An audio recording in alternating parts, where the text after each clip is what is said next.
Gauri Suryavanshi S Marathi मध्ये आपलं स्वागत। वळूया आजच्या बातमीकडे। नवरात्रीत आपण आई शक्तीची उपासना करतो, भक्तिभावाने तिची पूजा करतो, उपवास करतो। त्या पद्धतीने जनता इंग्लिश स्कूल दिंडोरी येथे एक अनोख्या पद्धतीने विद्यार्थ्यांनी आणि शिक्षकांनी नवरात्री साजरी केली आहे। प्रत्येक शिक्षकाने एका देवीचे रूप घेऊन उदाहरणार्थ स्कंदमाता विद्यार्थ्यांना एक संकल्प सांगितलाय। उदाहरणार्थ मी आई वडील शिक्षक आणि वडीलधाऱ्यांचा सन्मान करीन, मी नियमित व्यायाम करेन, मी फास्ट फूड खाणार नाही, त्याऐवजी रोज एक फळ खाईल। या पद्धतीने 9 शिक्षकांनी 9 देवीचे रूप धारण करून देवी शैलपुत्री, चंद्रघंटा, कुष्मांडा, कालरात्री, ब्रह्मचारिणी, गौरी विद्यार्थ्यांना हे 9 अनोखे संकल्प या नवरात्री निमित्त दिले। प्रत्येक विद्यार्थ्याने इथून पुढे आपले ध्येय प्राप्त करण्यासाठी आणि अभ्यासात प्रगती करण्यासाठी या सर्व संकल्पनांचे पालन करू असे आश्वासन या निमित्ताने दिले।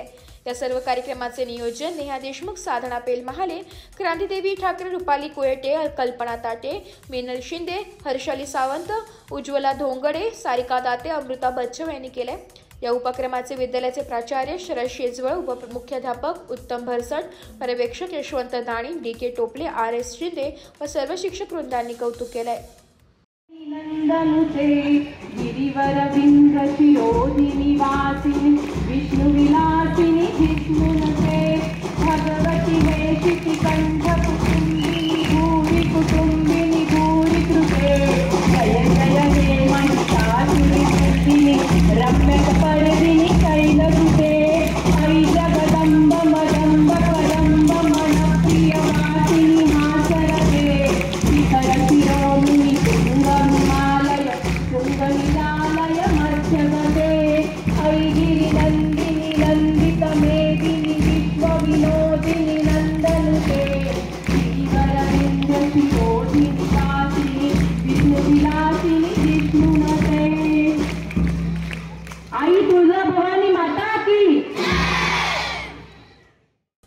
एस मराठी न्यूज साठी तालुका प्रतिनिधी संतोष कथार, दिंडोरी। अशाच नवीन ताज्या घडामोडी जाणून घेण्यासाठी आमच्या एस मराठी न्यूज चॅनलला लाईक करा, शेअर करा, सबस्क्राइब करा आणि बेल आयकॉनला क्लिक करायला विसरू नका।